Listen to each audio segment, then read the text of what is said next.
আসসালামু আলাইকুম everyone, welcome back to Himika's kitchen. আজকে শেয়ার করব খুবই মজাদার মাংসের পুর ভরা আলুর চপ, আর যেটা কিনা পুদিনা পাতার ফ্লেভারে। অসম্ভব মজার বিকেলের নাস্তা একটা। তো চলুন রেসিপিতে যাওয়া যাক। তো প্রথমেই আমি চপের ভিতরে যে কিমাটা সেটা রান্না করে নিব। তার জন্য একটা প্যানের মধ্যে 2 টেবিল চামচের মতো তেল দিয়ে দিলাম, আর সাথে দিয়ে দিলাম কুচি করা পেঁয়াজ। পেঁয়াজটাকে হালকা একটু লাল লাল করে ভেজে নিব। যখন পেঁয়াজটার কালার হালকা একটু চেঞ্জ হয়ে লাল কালার চলে আসবে, তখন এতে দিয়ে দিলাম 1.5 কাপের মতো চিকেন কিমা। এখন এই চিকেন কিমাটাকে আমি সুন্দরভাবে তেল আর পেঁয়াজের সাথে ভেজে নিব ততক্ষণ যতক্ষণ না এর কালারটা চেঞ্জ হয়ে সাদাটে হয়ে যায়। আপনারা চাইলে এখানে বিফ কিমাও ব্যবহার করতে পারবেন। যখন এরকম ভাজা ভাজা হয়ে যাবে তখন এতে স্বাদমতো লবণ দিয়ে দিব, হাফ চা চামচ আদা বাটা দিয়ে দিলাম, আর হাফ চা চামচ গরম মশলার গুঁড়া দিয়ে দিচ্ছি।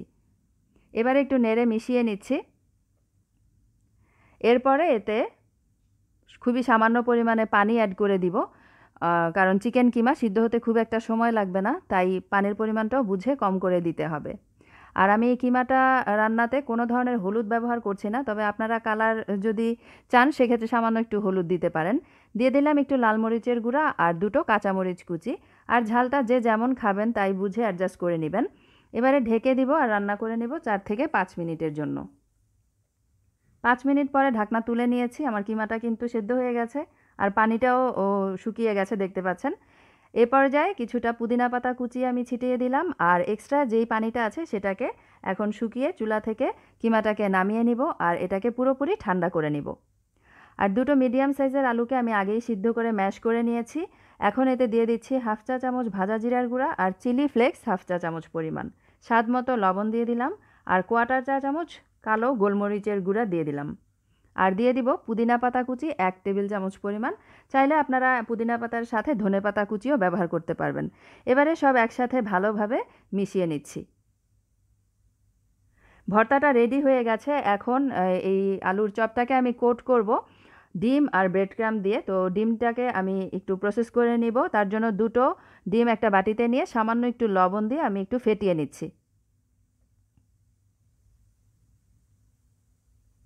কিমাটাও ঠান্ডা হয়ে গেছে, আর পরিমাণ মতো এখানে আমি ব্রেড ক্রাম্বও নিয়ে নিয়েছি। এখন চপগুলোকে তৈরি করে নিব। পর্যাপ্ত পরিমাণে আলুর ভর্তা নিয়ে নিতে হবে।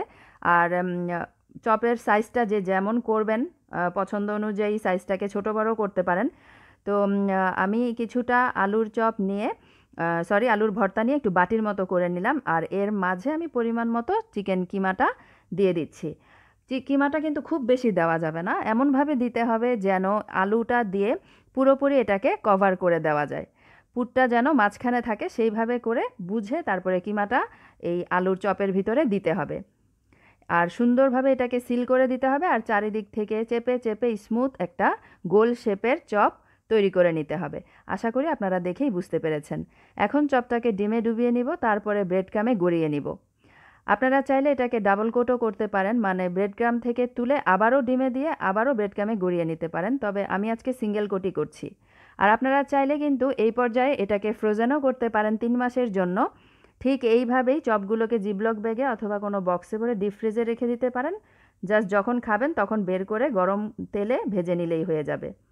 চপগুলো তৈরি করে নিয়েছি, আর এক্সট্রা যেই কিমা আর ডিম রয়ে গেছে সেগুলোকে পরে ডিমটাকে ভেজে ফেলবো, আর কিমাটাকে আমি ভাতের সাথে খেয়ে ফেলবো। ভাতের সাথে খেতেও বেশ ভালো লাগে। তো চপগুলোকে আমি 10 মিনিট সেট হতে রেখে দিয়েছিলাম। 10 মিনিট পরে পর্যাপ্ত পরিমাণে তেল মোটামুটি গরম করে তাতে আমি চপ দিয়ে দিলাম।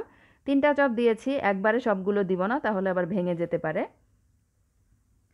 আর 10 মিনিট অপেক্ষা করে তারপরে চপগুলো ভাজলে যেটা হয়, খুব সুন্দরভাবে চপের গায়ে ব্রেড ক্রাম্বটা লেগে থাকে, এতে করে তেলটা কম নষ্ট হয়। তো সুন্দরভাবে চপটা ভেজে নেওয়ার জন্য আমি উপর থেকে একটু গরম তেল দিয়ে দিচ্ছি, আর অপেক্ষা করছি একটা পাশ ভাজা হওয়া পর্যন্ত। একটা পাশ ভাজা হলে উল্টে দিব, আর একটু লাল লাল করে এগুলোকে আমি 2 পাশই ভেজে নিব। আর প্রিয় দর্শক, আমার চ্যানেলে কিন্তু আরও বিভিন্ন ধরনের নাস্তার রেসিপি আছে। লিঙ্কগুলো এই ভিডিওর নিচে আমি ডিসক্রিপশন বক্সে রেখে দিব, আপনারা প্রয়োজনে দেখে নিতে পারবেন। আর এই চপটা কিন্তু শুধু বিকেলের নাস্তাই নয়, বিরিয়ানি বা পোলাওয়ের সাথে কিন্তু অসম্ভব মানিয়ে যায়। তো গেস্ট আসলে কিন্তু আপনারা সহজেই এই মজাদার চপটা তৈরি করে নিতে পারেন। আর গেস্ট আসার কয়েকদিন আগেই তৈরি করে ডিপ ফ্রিজে রেখে দিলে তো কাজের অনেকখানি সুবিধা হয়। তো দুইটা পাশে লাল লাল করে আমি ভেজে নেওয়ার পরে একটা টিস্যুর উপরে তুলে নিয়েছি। আর এখানে আমি চিলি সসের সাথে পরিবেশন করেছি। আর একটু কেটে দেখাচ্ছি যে ভিতরটা কেমন হলো। কেমন লাগলো আজকের আমার এই মজাদার চপের রেসিপিটা কমেন্ট করে জানাবেন। আর ভালো লাগলে চ্যানেলটাকে সাবস্ক্রাইব করে সাথেই থাকবেন। এতক্ষণ সাথে থাকার জন্য সবাইকে অনেক বেশি ধন্যবাদ জানিয়ে বিদায় নিচ্ছি। আল্লাহ হাফেজ।